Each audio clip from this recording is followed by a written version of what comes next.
चलिए दोस्तों, आज शुरू करते हैं क्लास 12 का फिजिक्स, विद्युत आवेश तथा क्षेत्र। पहले वीडियो में जो पढ़ाए थे उसके आगे आज दूसरी वीडियो में शुरू करते हैं हम लोग कूलाम का नियम। कूलाम का नियम क्या होता है? दो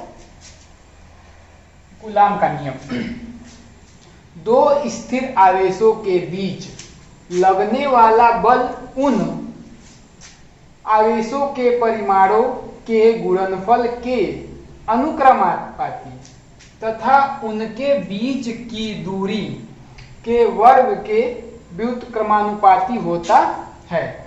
यह बल उन आवेशों को मिलाने वाली रेखा के अनुदिश लगता है। कहने का मतलब ये हुआ कि मान लेते हैं हम यहाँ पे, माना ये एक बिंदु है और एक ये बिंदु है, ये दोनों के बीच की दूरी हो गई। ये एक आवेश हो गया Q1 और एक ये आवेश हो गया Q2 और ये क्या हो गया, इसके बीच की दूरी हो गई R हो गई।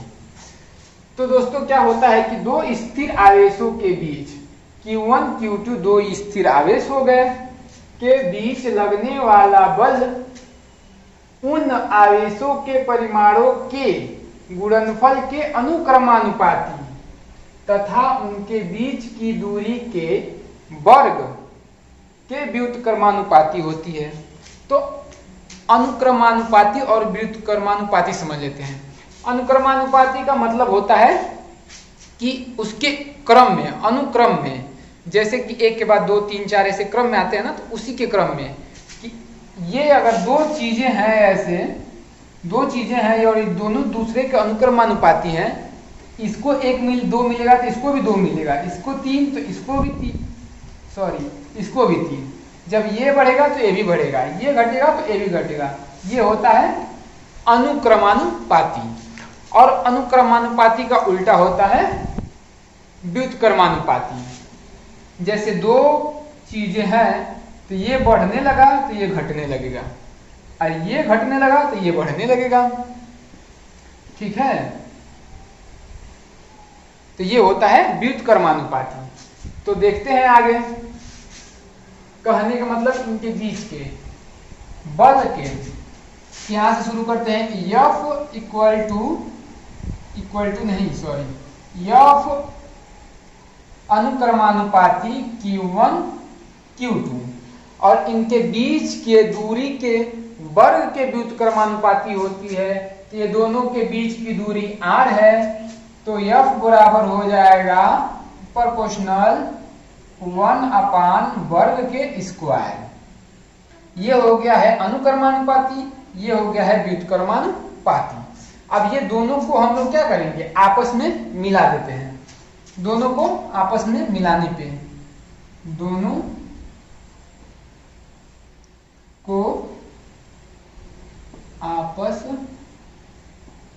में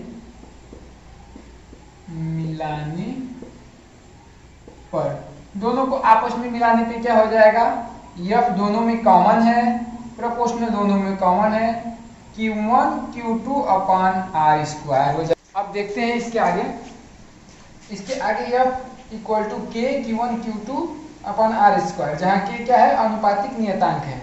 तो K का कुछ मान होता है, तो K का मान हम लोग क्या देखेंगे, SI मात्रकों में यदि आवेश के बीच का माध्यम मुक्त आकाश, निर्वात या वायु हो तो क्या होता है, K का मान हो जाता है 1/4 पाई एप्सिलॉन। तो यहां से हम देखते हैं जहां क्या है, ये एप्सिलॉन जहां निर्वात की विद्युतशीलता है। एप्सिलॉन को हम लोग क्या कहते हैं, निर्वात की विद्युतशीलता कहते हैं। तो इसका क्या करते हैं, इसके आगे हम लोग देखते हैं। अब ये K का मान हम लोग क्या समीकरण 1 में रखेंगे। तो यहां से K का मान समीकरण 1 में रखने पर, अब ये K का मान क्या करेंगे, इस समीकरण 1 में रखेंगे। कैसे, तो ये हो जाएगा F इक्वल टू K का मान है 1/4 pi epsilon into Q1 Q2 upon R square. ये हो जाएगा हम लोगों का समीकरण नंबर 2। ठीक है, अब इसके आगे हम लोग देखते हैं ये एप्सिलॉन का मान होता है क्या, चूंकि एप्सिलॉन का मान होता है 8.854 इंटू 10⁻²²। इसलिए हम लोग क्या करेंगे, इसलिए 1/4 पाई एप्सिलॉन बराबर हो जाएगा, हम लोग का ये हो जाएगा 1/4, पाई का मान होता है 3.14। ठीक है, और एप्सिलॉन का मान हम लोग रख देंगे 8.854 इंटू 10⁻²²। ठीक है, तो इसके आगे हम लोग क्या करेंगे, ये आ जाएगा हम लोग का मान, गुणा उड़ा करने के बाद आ जाएगा लगभग 1/4 पाई एप्सिलॉन का मान आ जाएगा लगभग 9 into 10⁹ newton metre square upon coulomb का स्क्वायर आ जाएगा। क्या अब यहाँ पे हो गया हम लोग का 1/4 पाई एप्सिलॉन 0 बराबर 9 into 10⁹ newton metre square upon coulomb square. तो अब इसका मान हम लोग क्या करते हैं, समीकरण 2 में रख देते हैं। तो मान को क्या करते हैं, मान को समीकरण 2 में रखने पर ये जो मान आया है इसको हम लोग क्या करेंगे, समीकरण 2 में रखेंगे। ये हो जाएगा F equal to 9 into 10⁹ Q1 Q2 upon R square. ये जब बल है तो बल का मात्रक होता है न्यूटन, तो बल का मात्रक हो जाएगा ये न्यूटन हो जाएगा। यही होता है क्या, कूलाम का नियम। F equal to 1/4 pi epsilon 0 Q1 Q2 upon R square, या ये होता है F equal to 9 into 10⁹ Q1 Q2 upon R square newton. यही होता है हम लोग का क्या, कूलाम का नियम। तो ये तो हो गया हम लोग का क्या, मुक्त आकाश, निर्वात या वायु में हो गया। अगर कोई और माध्यम रहेगा तो क्या होगा, इसको हम लोग क्या करते हैं, आगे देखते हैं। किसी अन्य माध्यम के लिए हम लोग कूलाम के नियम को देखते हैं। तो इसके आगे हम लोग ये सारा चीज मिटाते हैं और इसके आगे हम बताते हैं कि अन्य माध्यमों में कैसे कूलाम का नियम काम करेगा।